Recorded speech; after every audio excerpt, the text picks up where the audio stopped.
Bismillahirrahmanirrahim. Assalamualaikum warahmatullahi wabarakatuh.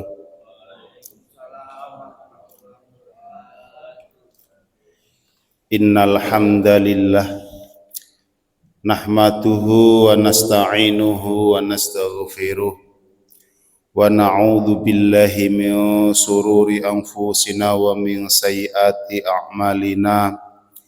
Man yahdihillahu fala mudhillalah wa man yudlil fala hadiyalah.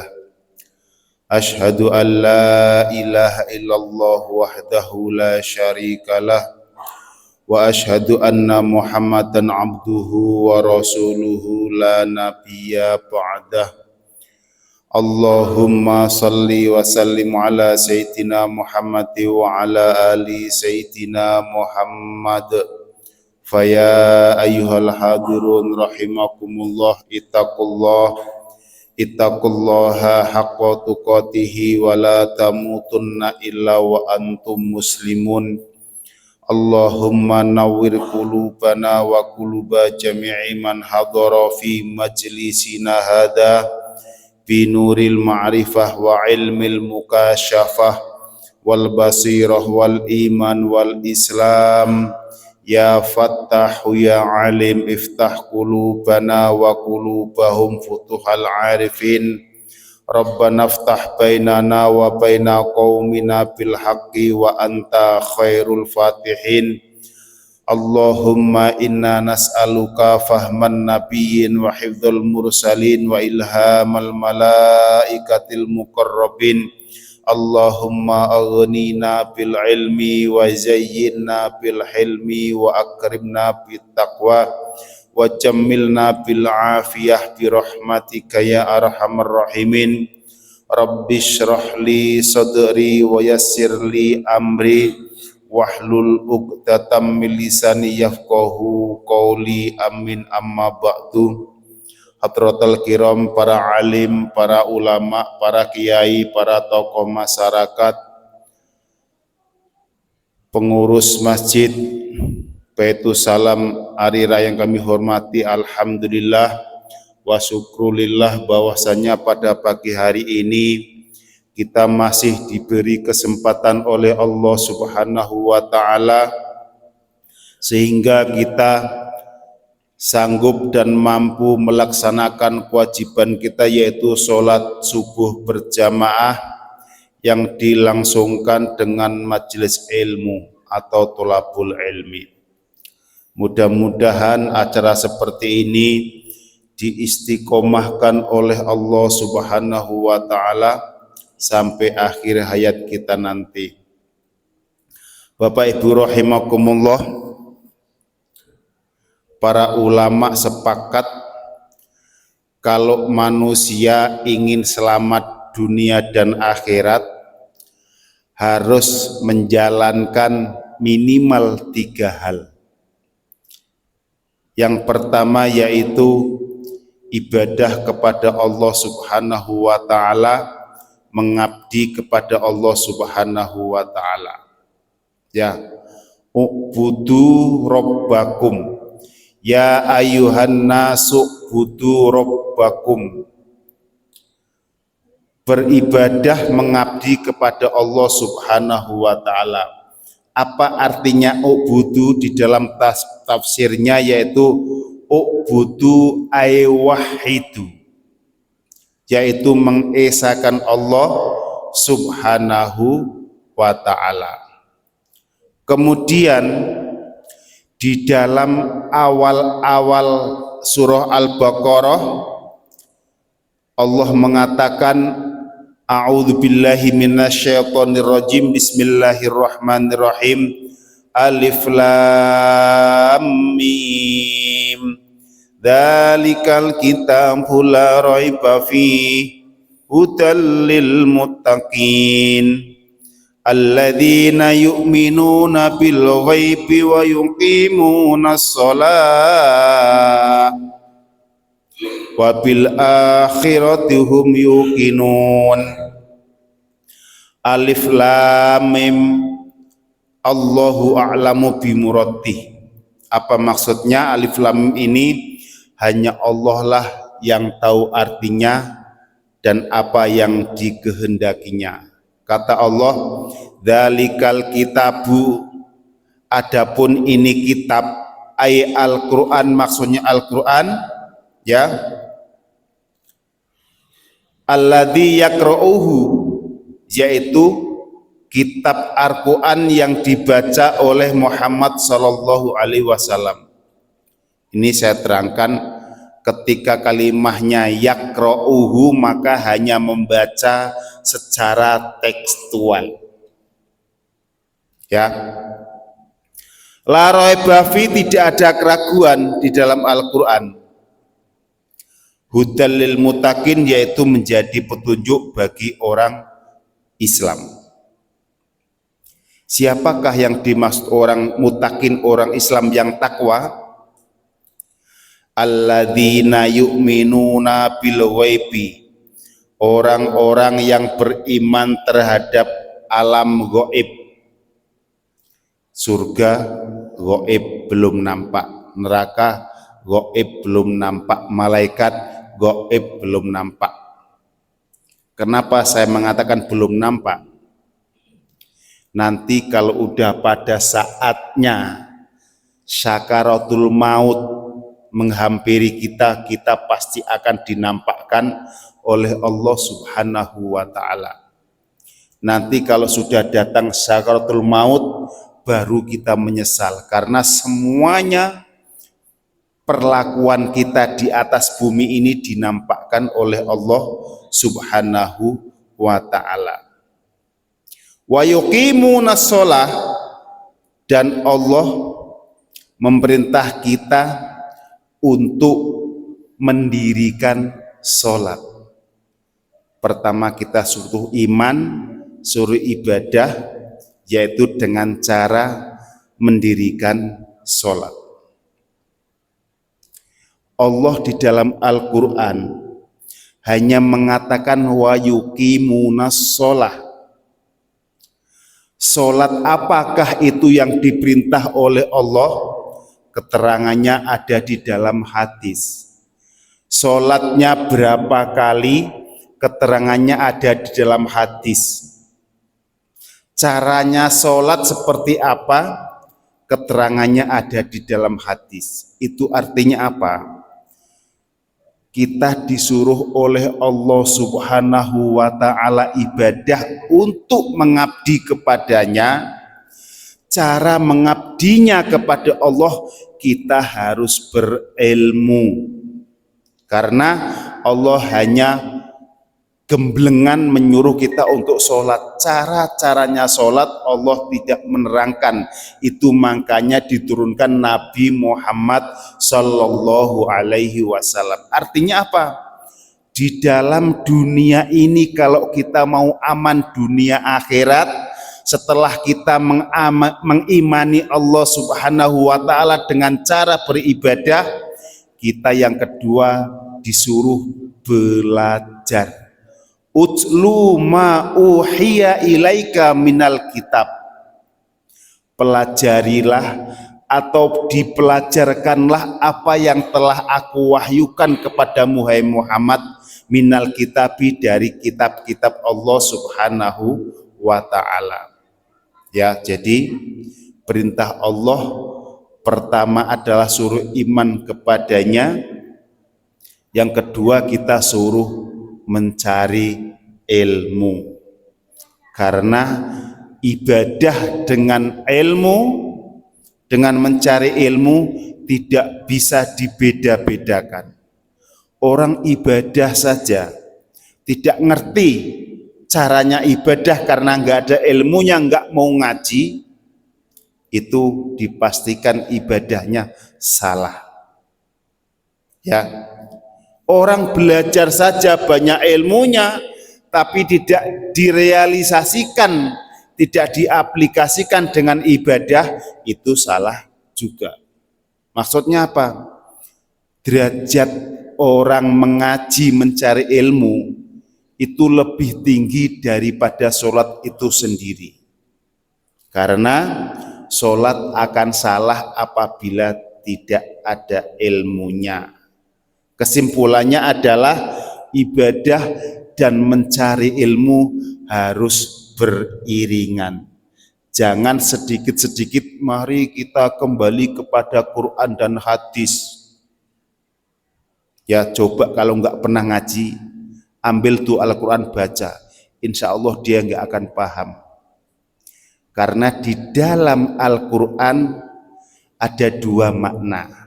Satu, ayat-ayat mutasyabihat dan ayat-ayat muhkamat. Apa itu ayat mutasyabihat? Ayat yang kandungan maknanya kadang-kadang tidak sama dengan teks atau matan Al-Qur'annya atau redaksi Qur'annya. Ya, dan itu harus dijelaskan oleh para ahli tafsir. Hadis juga begitu. Cara kita memahami hadis, kita mesti tahu, mesti paham apa itu hadis riwayah dan apa itu hadis diroyah. Ketika kita tidak mau mempelajari hadis dengan detail, jangan sedikit-sedikit mari kita kembali kepada hadis, kembali kepada Rasulullah Shallallahu Alaihi Wasallam. Yang berhak berkata demikian, mari kita kembali kepada hadis, itu mestinya para sahabat.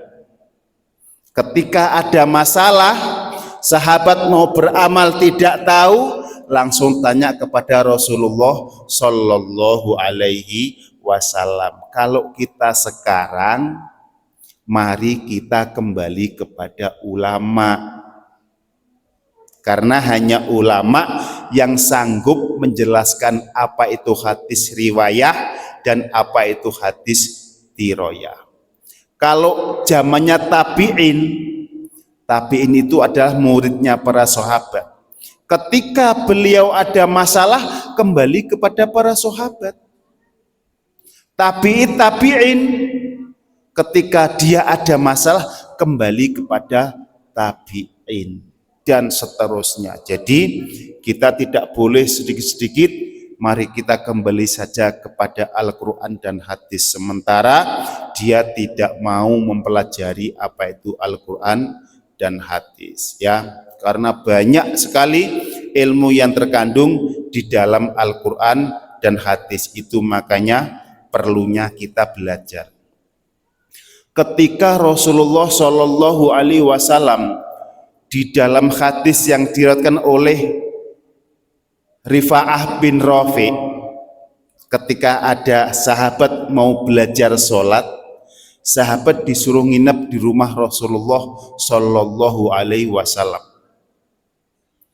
suruh nginep 3 hari, kemudian jamaah kepada Rasulullah Shallallahu Alaihi Wasallam. Karena untuk memberi pelajaran kepada sahabat tersebut, Rasulullah semua bacaannya pakai jahar, karena untuk litarbiyah, untuk mendidik. Setelah 3 hari nginep di rumah Rasulullah Shallallahu Alaihi Wasallam, Rasulullah baru mengatakan, "Shallu kama ro'aitumuni usolli." Sholatlah kalian sebagaimana kalian melihat aku sholat. Ya, karena tentu di dalam sholatnya Rasul tidak semuanya berstatus wajib, ada yang berstatus sunnah. Untung Rasulullah mengatakan, "Shollu kama ro'aitumuni usolli." Sholatlah kalian semua sebagaimana kalian melihat aku sholat. Itu artinya apa? Walaupun sholat kita enggak pati khusyuk seperti Rasulullah, untuk kaum awam seperti kita itu diterima oleh Allah Subhanahu wa Ta'ala. Karena hadisnya shollu kama ro'aitumuni usolli, itu pasti sholat berjamaah. Kalau kita sholat sendiri, apa yang dilihat oleh orang lain? Itu makanya dari hadis satu ini aja menunjukkan bahwa sholat jamaah itu wajib. wajib, karena perintahnya sholatlah kalian seperti kalian melihat aku sholat. Ya, sering saya katakan sholat jamaah, wajibnya sholat jamaah. Saya tidak mengatakan Imam Syafi'i mengatakan hukum sholat jamaah fardu kifayah salah, saya tidak mengatakan salah.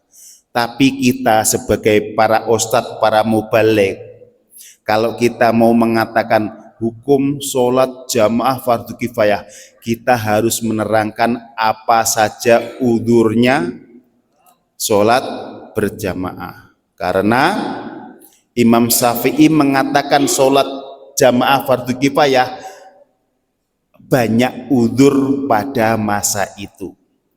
Dan Imam Syafi'i ketika berfatwa sholat jamaah fardu kifayah bukan fardu ain, itu waktu Imam Syafi'i berada di Irak, di Kufah.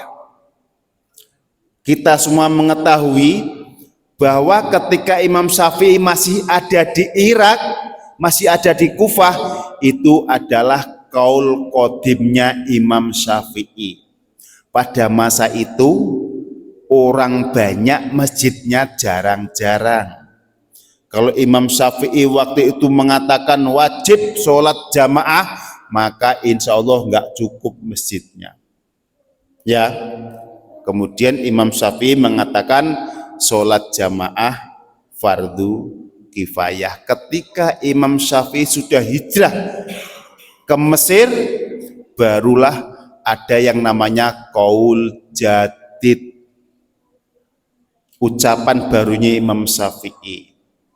Seperti Imam Hambali mengatakan sholat jamaah hukumnya fardu ain. Kenapa begitu?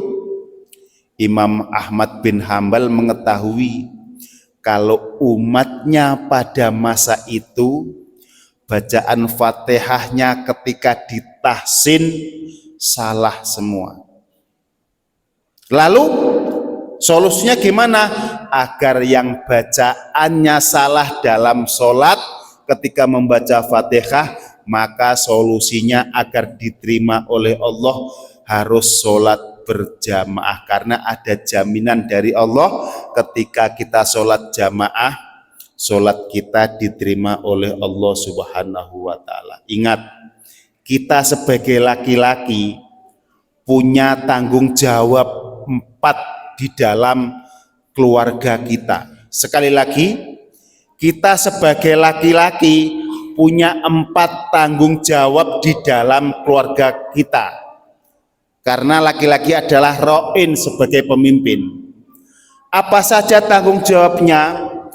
Kita bertanggung jawab atas keabsahan sholatnya ibu kandung kita. Ya, anak-anak diam dulu. Yang kedua, kita punya tanggung jawab atas sahnya sholatnya adik perempuan kita.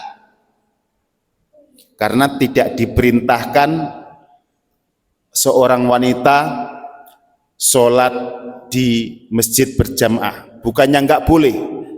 Ibadatu kunna fi baiti kunna, ibadahnya seorang wanita lebih bagus di dalam rumahnya. Itu konteksnya zaman dulu ketika zaman jahiliyah, kalau orang perempuan jalan sendiri unyu-unyu ke masjid, di jalan, di pertengahan jalan diterkam sama seorang laki-laki. Karena masih zaman jahiliyah, akan banyak timbul fitnah. Artinya kalau Rasulullah mengetahui saat ini, maka juga diwajibkan seorang wanita untuk sholat di masjid berjamaah apabila tidak mengganggu urusan rumah tangga. Itu makanya ibadatukunna di fi baitikunna, ibadahnya perempuan lebih baik di rumahnya. Itu makanya seorang laki-laki punya tanggung jawab atas keabsahannya ibu kandungnya dan adik perempuannya. Seorang laki-laki juga mempunyai tanggung jawab yang ketiga, yaitu keabsahan sholat istrinya. Itu tanggung jawab seorang laki-laki. Seorang laki-laki dosa apabila sholat istrinya tidak sah ketika tidak mau mendidik. Yang keempat, seorang laki-laki punya tanggung jawab keabsahan sholat anak perempuannya.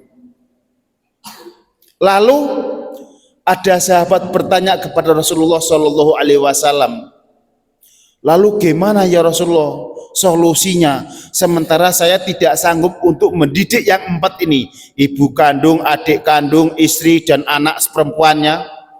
Rasulullah Shallallahu Alaihi Wasallam memberi solusi, sholatlah engkau jamaah di masjid. Dengan engkau sholat jamaah di masjid, maka yang keempat, tanggung jawabmu ini sudah diampuni oleh Allah Subhanahu wa Ta'ala ketika sholatnya belum benar di hadapan hukum, di hadapan syariah hukum Islam ini. Paham ya? Jadi laki-laki punya tanggung jawab berat, Bapak Ibu. Itu makanya saya gembar-gembor sholatlah berjamaah. Karena laki-laki ini bertanggung jawab. Ar-rijalu qawwamuna 'alan nisa. Bukan hanya masalah sholat saja, masalah ekonomi sandang pangan juga kita ini bertanggung jawab. Makanya hati-hati dalam ibadah. Artinya apa? Ketika Rasulullah Shallallahu Alaihi Wasallam, "Shollu kama ra'aitumuni usolli," sholatlah kalian seperti kau melihat aku sholat. Lah apakah sekarang kita melihat Nabi sholat? Kan enggak melihat. Artinya apa? Kita harus ngaji dengan Rafiq bin Rifa'ah yang melihat Nabi sholat di dalam hadis. Bagaimana cara Nabi sholat, bagaimana cara Nabi membaca.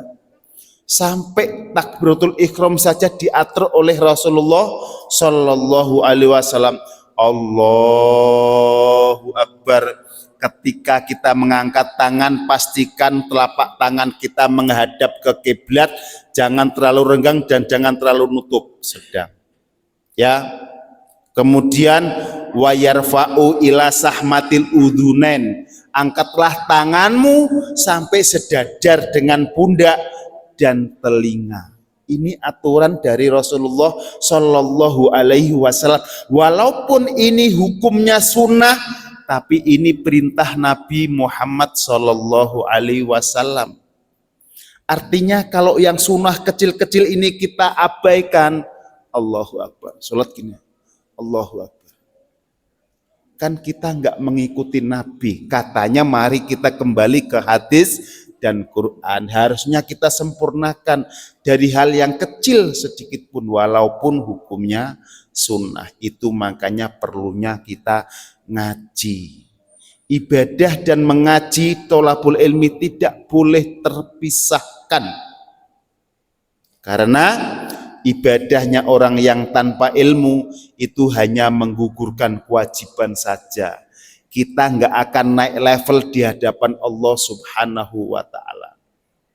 Padahal kita ini butuh level kita naik di hadapan Allah Subhanahu wa Ta'ala. Dari hamba Allah kita menjadi orang yang mahabbah kepada Allah Subhanahu wa Ta'ala. Bagaimana Allah mau mahabbah kepada kita? Ketika kita mau mempelajari ilmu Allah dan mau melaksanakan apa yang telah kita pelajari. Ya, artinya apa? Ketika Nabi menyuruh kita sholatlah seperti aku sholat, kita mesti menuntut ilmu. Makanya Nabi berkata, tolabul ilmi faridotun. Kalimah faridotun itu merupakan segot mubalaghah di dalam ilmu nahwu. Itu artinya sangat diperlukan, sangat difardukan. Ya. Yang ketiga, ulama sepakat kalau kita mau selamat dunia dan akhirat, setelah pertama kita iman kepada Allah dan ibadah kepada Allah, kemudian kita ujluma uhiya ilaika, kita mempelajari apa yang telah diwahyukan kepada Rasulullah Shallallahu Alaihi Wasallam. Yang ketiga adalah kunu fil ardi khalifatan. Jadilah kalian semua di muka bumi ini sebagai khalifah. Apa maknanya khalifah? Kalau di bidang agama, khalifah adalah seperti Khulafaur Rasyidin, Abu Bakar, Utsman, Ali, Umar, itu menjadi khalifah. Tugasnya apa? Menggantikan tugas Nabi Muhammad Sallallahu Alaihi Wasallam dalam menerangkan agama Islam kepada masyarakat. Khalifah sebagai pengganti Rasulullah Sallallahu Alaihi Wasallam dalam mengenalkan orang kepada Allah Subhanahu wa Ta'ala. Itu khalifah dari sisi agama. Khalifah kita disuruh oleh Allah di muka bumi ini di luar agama, yaitu kita harus bersosialisasi. Uruslah bumi ini dengan baik agar apa? Agar lestari lingkungan kita. Coba kalau masing-masing kita tidak menjadi khalifah, masing-masing kita mengabaikan kelestarian alam ini. Contohnya, kita di perumahan, di rumah tangga, kita nggak mau bayar iuran sampah. Insya Allah sampah akan berserakan kemana-mana. Ya, ketika sampah berserakan di mana-mana, begitu turun hujan, selokan akan mampet. Ketika selokan mampet, maka akan banjir. Ketika hujannya makin deras, semua orang akan tenggelam. Itu artinya apa? Kalau kita tidak menjadi khalifah di muka bumi ini tidak akan lestari kenyamanannya. Anak cucu kita akan binasa kehidupannya. Itu makanya Nabi Muhammad di dalam hadisnya, ya, an-nadhafatu minal iman, mengatakan kebersihan adalah daripada iman. Karena apa? Kalau kebersihan ini tidak dijaga, akan berakibat mudorot, mencelakai anak cucu kita. Nyamuk DBD bertebaran di mana-mana. Digigit nyamuk, sakit, demam berdarah, nggak punya duit untuk berobat, mati. Itu makanya khalifah di luar masalah agama, kita suruh melestarikan lingkungan ini. Jagalah bumi ini dengan baik, akan lestari sampai akhir kiamat nanti. Di dalam hadis lain Allah mengatakan, seandainya di tanganmu masih ada bibit yang bisa ditanam, ya, seandainya di tanganmu masih ada bibit yang bisa ditanam di muka bumi ini, terus kiamat akan datang 1 menit lagi, itu kata Nabi, tanamlah bibit yang ada di tanganmu. Kenapa? Dengan kita menanam bibit tumbuhan di muka bumi ini, akan banyak manfaatnya dirasakan oleh orang setelah kita dan binatang-binatang setelah kita. Contoh, kita nanam durian atau nanam kelapa. Kalau umur kita ini sekarang sudah 50, insya Allah kita nanam kelapa, nanam durian tidak akan memetik hasilnya. Lalu siapa yang memetik hasilnya? Anak cucu kita yang akan menikmati. Dan tupai-tupai di kebun itu juga akan merasakan makan buah durian atau buah kelapa. Artinya apa? Walaupun yang kita tanam tidak dirasakan manusia, maka makhluk Allah yang lain yang berupa binatang akan mengenyam nikmatnya. Dengan demikian, menanam satu tumbuhan adalah ibadah kepada Allah Subhanahu wa Ta'ala. Karena apa? Karena dengan kita menanam tumbuh-tumbuhan itu akan melestarikan bumi ini. Dengan bumi ini lestari, nyaman, damai, ya, maka semua makhluk di muka bumi ini akan nyaman, ada tempat bernaung dan ada tempat bernikmat-nikmat diri itu. Makanya tugas kita adalah setelah kita ibadah beriman kepada Allah, yang kedua mengaji menuntut ilmu Allah, yang ketiga kita mesti menjadi khalifah di muka bumi dari sisi ilmu agama dan kemanusiaan. Artinya apa? Hablum minallah dan hablum minanas harus seimbang kita lakukan di muka bumi ini. 3 hal jangan pernah kita tinggalkan kalau kita ingin selamat di dunia dan di akhirat. Paham ya? Jadi 3 hal ini harus senantiasa kita laksanakan agar selamat dunia kita dan selamat akhirat kita. Untuk kajian tasawuf insya Allah cukup. Selanjutnya saya akan membacakan kajian tentang fikih. Seperti yang tadi saya bilang, kita selain ibadah kepada Allah, kita harus mempelajari cara-cara ibadah kita kepada Allah dengan benar. Artinya amal dan ilmu tidak boleh dipisahkan. Yang pertemuan bulan lalu saya menerangkan masalah makmum masbuk. Makmum masbuk akan mendapatkan 1 rakaat ketika mendapati imam masih tumak ninah dalam ruku. Kata sahabat Ali karamallahu wajhah berkata, qala Rasulullah sallallahu alaihi wasallam, idza ata ahadukum as-sholata wal imamu ala halin falyasna kama yasnaul imam. Ketika engkau datang di masjid dan melihat gerakan imam sedang posisi dan kondisi apa saja, kita harus mengikuti. Itu hadis Nabi. Walaupun imam lagi ruku, kita langsung ruku. Imam lagi sujud, kita langsung sujud. Imam lagi duduk di antara 2 sujud, kita langsung duduk, langsung membaca Rabbi firli warhamni wajburni. Jadi jangan nunggu-nunggu sampai imam berdiri lagi. Lalu kapan kita mendapati 1 rakaatnya imam? Ketika imam ruku masih tumak ninah, kita datang, sempurnakan dulu takbiratul ihram Allahu Akbar, dan kita langsung ruku. Ketika imam belum mengangkat kepalanya untuk i'tidal, kita dapat 1 rakaat.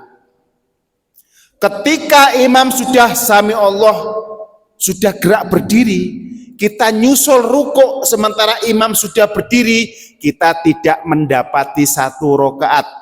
Rakaat kita yang pertama nggak dihitung oleh Allah Subhanahu wa Ta'ala, dan ketika nanti imam salam kita wajib menambah 1 rakaat. Contoh, makanya sering saya katakan, Pak Imam di dalam ruku, khusus ruku, takbir intiqolnya harus bareng dengan gerakan.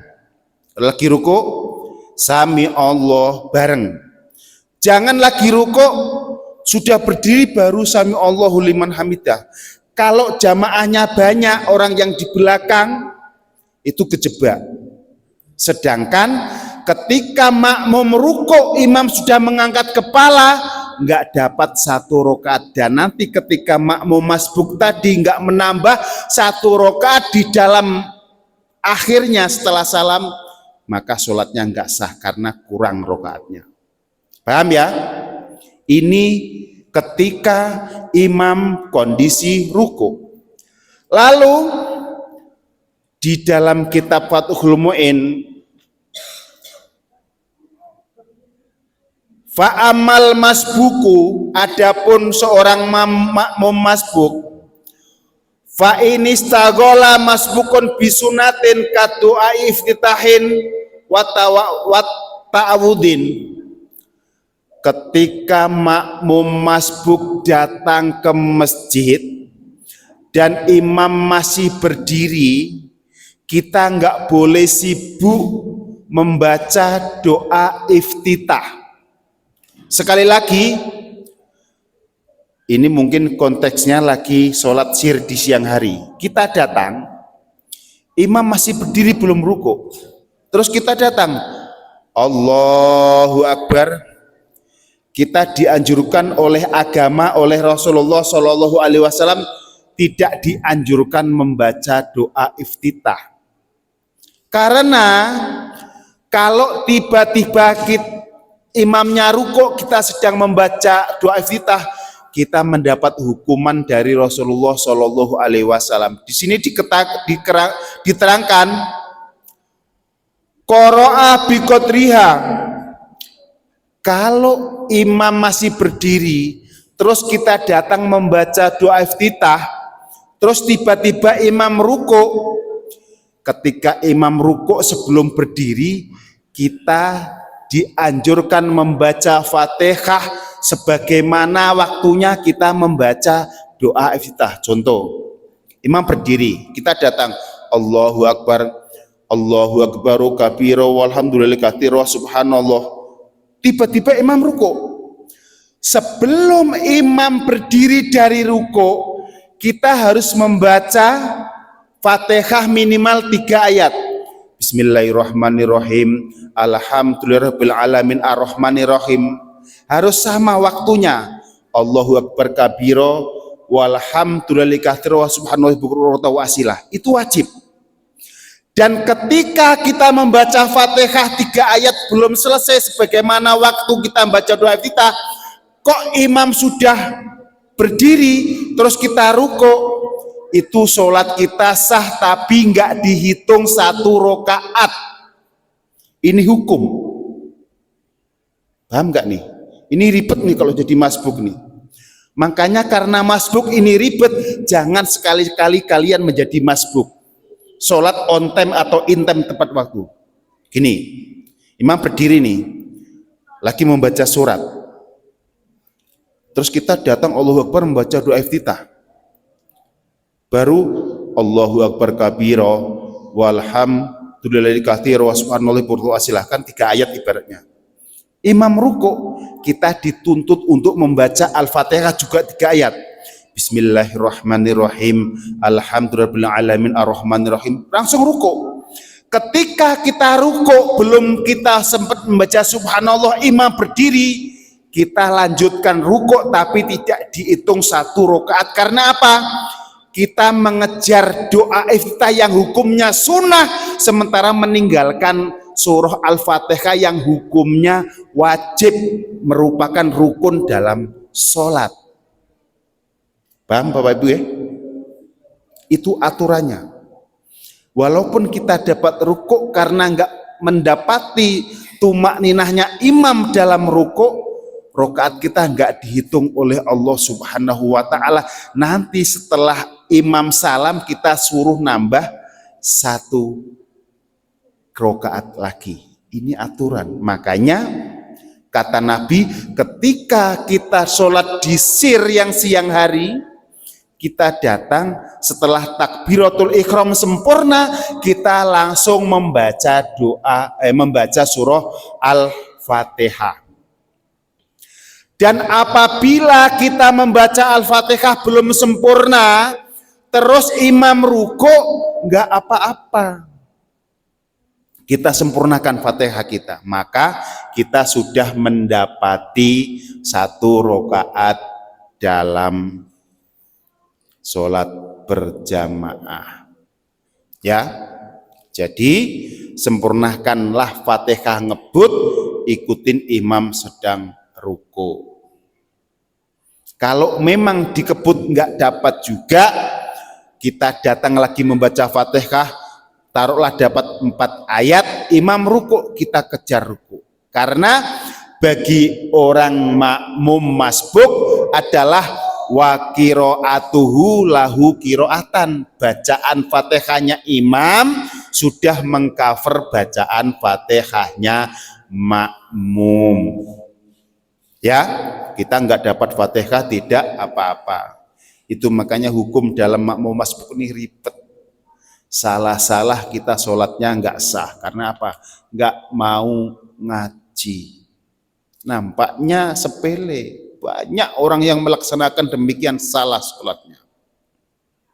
Dan banyak ketika sholat Jumat hanya 2 rakaat, dia masbuk, tidak mendapati 1 rakaat pun imam. Ketika dia datang ke masjid sholat Jumat, imam sudah selesai ruku.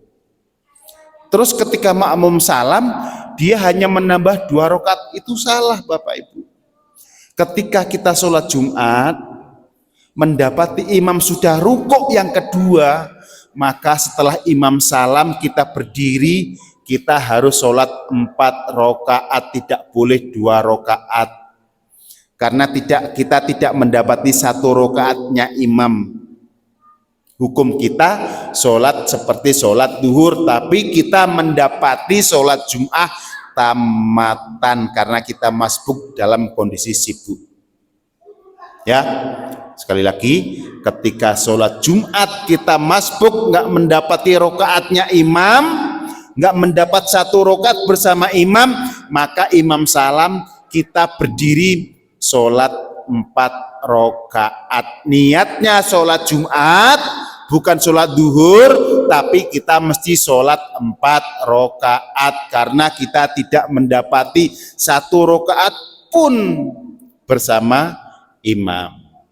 Paham ya? Ini hukum. Masih ada waktu? 1 menit, 2 menit ya? Nggak apa-apa lambat dikit karena kita sholat isyraq itu harus minimal 6 menit dari isyraq. Pas suruk keluarnya matahari kita haram melaksanakan sholat. Tunggu 5-6 menit baru kita boleh sholat isyraq. Dan kalau kita subuh duduk di masjid menanti sholat isyraq, kita sempurna sholat isyraq, maka kita mendapatkan pahala haji dan umroh. Ini senang buat orang yang nggak sanggup haji dan umroh. Ya. Selanjutnya, fa'ila dan apabila tidak mendapatkan tadi, maka nggak mendapatkan rukuknya imam secara sempurna dengan tuminah, maka tidak dianggap sempurna sholatnya, harus nambah. Dan bagi makmum muwafiq itu makmum yang mendapati takbiratul ihramnya imam. Kata Rasulullah SAW, apa yang dinamakan masbuk? Man lam yudrik zamanan yasa'u qiraatul Fatihah fahuwa masbuk. Siapa yang enggak mendapatkan waktu untuk membaca Fatihah dalam rakaat awal, itu namanya masbuk. Dan bagi makmum muwafiq yang mendapati takbiratul ihramnya imam, taruhlah imam sedang baca Allah takbiratul ihram, ya, sayugianya kan setelah takbiratul ihram kita membaca doa iftitah, Allahu akbaru kabira walhamdulillah katsira. Terus kita lagi baca doa iftitah, tiba-tiba imam ruku. Rupanya imam tidak membaca doa iftitah, takbiratul ihram terus Fatihah terus ruku, ngebut. Dia punya ilmu qiraat khusus, dia ngebut. Lalu bagaimanakah ihwal kelakuan makmum di belakang? Ketika kita mendapati hal demikian, kita makmum muwafiq lagi baca doa iftitah, imam tiba-tiba ruku, kita dianjurkan oleh Nabi Muhammad SAW untuk menyempurnakan bacaan Fatihah kita. Walaupun kita mesti ketinggalan rukun fi'linya imam 3 rukun. Ini dimakfu oleh Allah Subhanahu wa ta'ala. Contoh, kita lagi sholat nih, Allahu Akbar. Kita lagi membaca doa iftitah, Allahu Akbaru kabiro. Tiba-tiba imam ruku, biarkan saja dia ruku. Kita lanjutkan membaca Fatihah. Sekali lagi, kita lagi membaca doa iftitah belum selesai, tiba-tiba imam ruku, kita cut bacaan doa iftitah kita. Kita langsung membaca Fatihah. Terus imam i'tidal, Rukuk satu rukun fi'li. Rukun fi'li itu rukun gerakan, rukun perbuatan, bukan rukun bacaan ya. Rukun fi'li adalah rukun gerakan atau perbuatan. Imam rukuk, kita belum selesai baca Fatihah, langsung aja Fatihah. Imam i'tidal, kita belum siap baca Fatihah, langsung Fatihah. Imam sujud, ini kalau udah 3 rukun fi'li, kita harus ngebut Fatihahnya agar mendapat nggak ketinggalan 3 rukun fi'linya imam. Kita langsung rukuk, i'tidal, sujud langsung menyusul imam. Pernah melihat demikian? Pernah, ketika ada imam yang badung ya kan, atau sholat tarawihnya ngebut itu. Makanya kalau ada hal demikian, baca Fatihah sempurnakan, nggak apa-apa ketinggalan imam. Yang penting nggak ketinggalan minimal 3 rukun. Paham ya? Ini hukum. Dan ini kita harus mengetahui karena ini penting, ini cara ibadah kita dengan Allah Subhanahu wa ta'ala. Dan ini hadisnya sahih. Banyak kejadian kita sholat mendapati imam tapi kita belum selesai iftitah, imam ruku, kita potong iftitah kita, doa iftitah kita, dan kita langsung baca Al-Fatihah secara sempurna.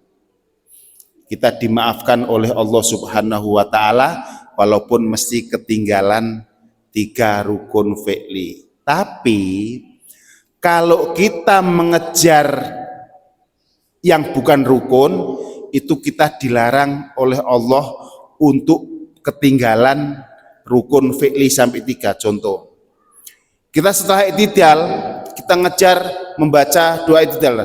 Rabbana lakal hamdu mil'us samawati wa mil'ul ardi wa mil'u ma syi'ta min syai'im ba'du. Imam sujud, terus berdiri, duduk di antara 2 sujud, itu 2 rukun fi'li. Karena duduknya di antara 2 sujud itu rukun fi'li. Kita mengejar sunnah tadi, Rabbana lakal hamdu, itu sunnah hayat, itu bukan rukun. Yang rukun adalah gerakan i'tidal.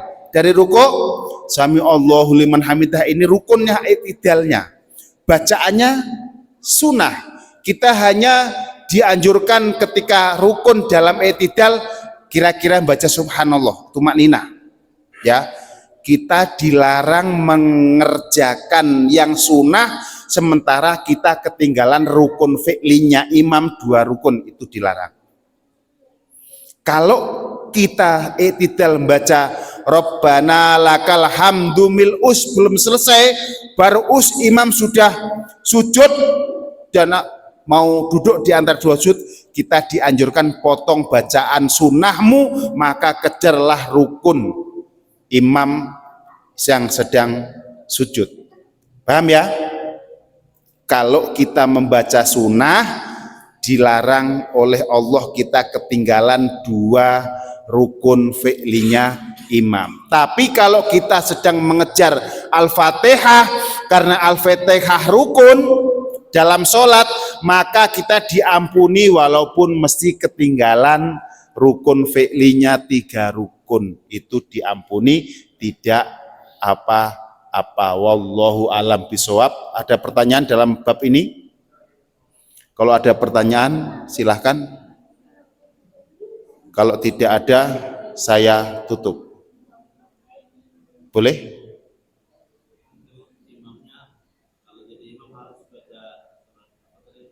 Doa iftitah? Ya, harus tuntas. Sebenarnya bukan nggak boleh.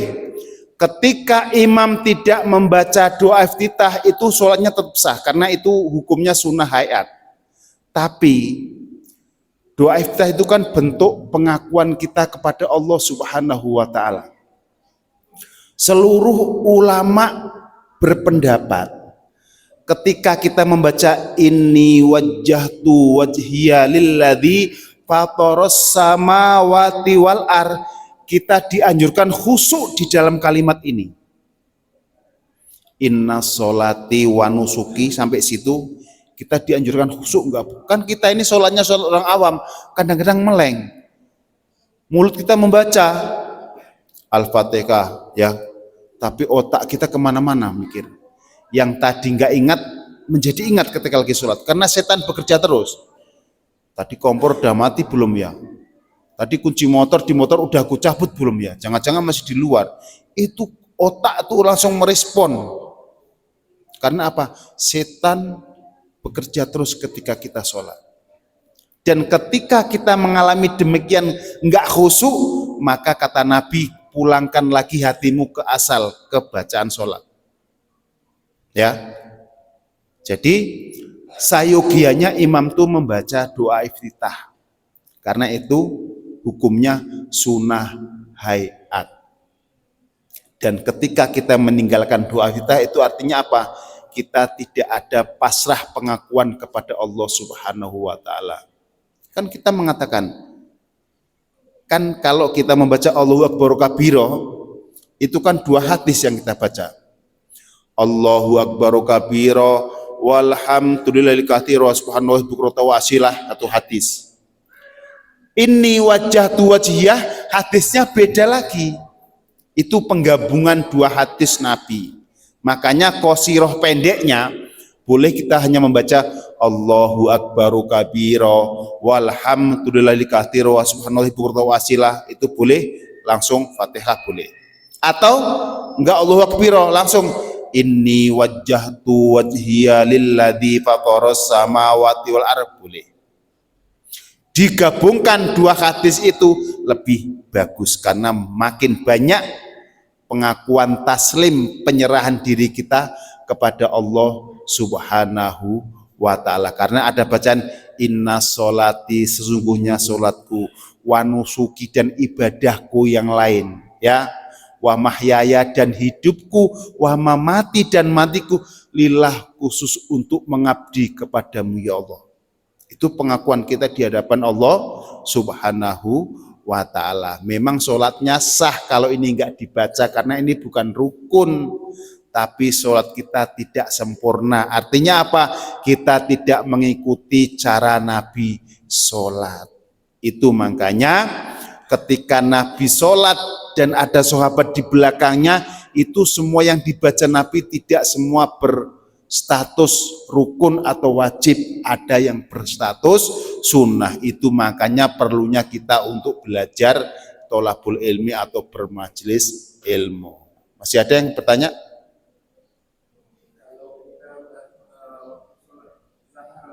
Ya.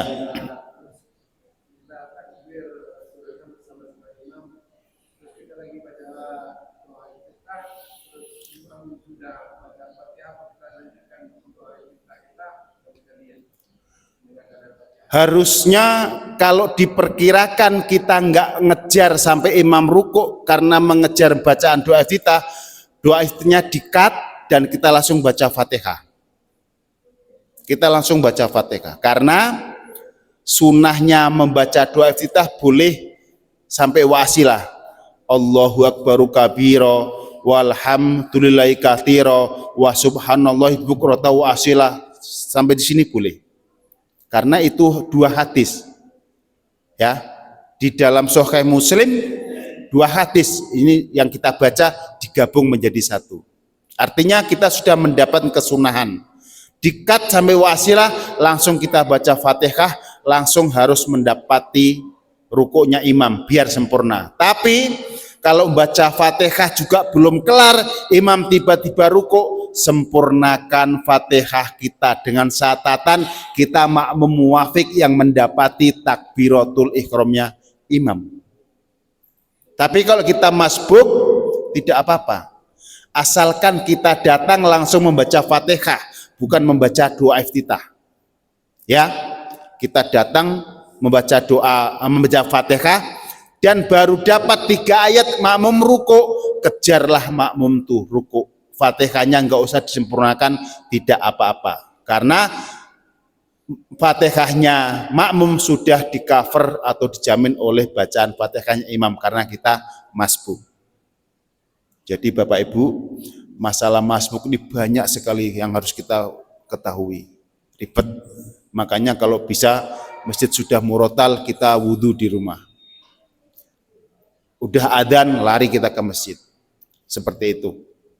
Dengan demikian kita intem. Makanya ketika Nabi Mi'raj, ya, Nabi diperlihatkan orang disiksa oleh Allah Subhanahu wa taala. Kemudian nanya dengan Jibril, "Ya Jibril, itu hamba Allah yang iman, kenapa disiksa?" Dia makmum masbuk tapi salah, nggak tahu ilmunya. Itu bahaya. Ya, itu makanya perlu kita mengaji. Wallahu alam bisawab. Mudah-mudahan bermanfaat dan mudah-mudahan kita dikasih waktu oleh Allah untuk mampu melangkah ke masjid, sholat berjamaah dan mengadakan majelis taklim. Karena sholat jamaah lah yang pasti sholat kita diterima oleh Allah Subhanahu wa taala. Sekali lagi, kita laki-laki mempunyai 4 tanggung jawab di dalam rumah tangga kita. Keabsahan sholatnya ibu kandung kita, keabsahan sholatnya adik perempuan kita, keabsahan sholatnya istri kita, keabsahan sholatnya anak perempuan kita yang enggak ke masjid. Ketika kita sudah sholat berjamaah, walaupun kita enggak pinter-pinter amat dalam membaca Al-Fatihah, maka insya Allah yang 4 di rumah tadi diampuni oleh Allah Subhanahu wa taala. Wallahu a'lam bishawab. Kami akhiri dan mohon maaf dengan doa kafaratul majlis. Subhanakallahumma wa bihamdika asyhadu alla ilaha illa anta astaghfiruka wa atubu ilaik. Wassalamualaikum warahmatullahi wabarakatuh.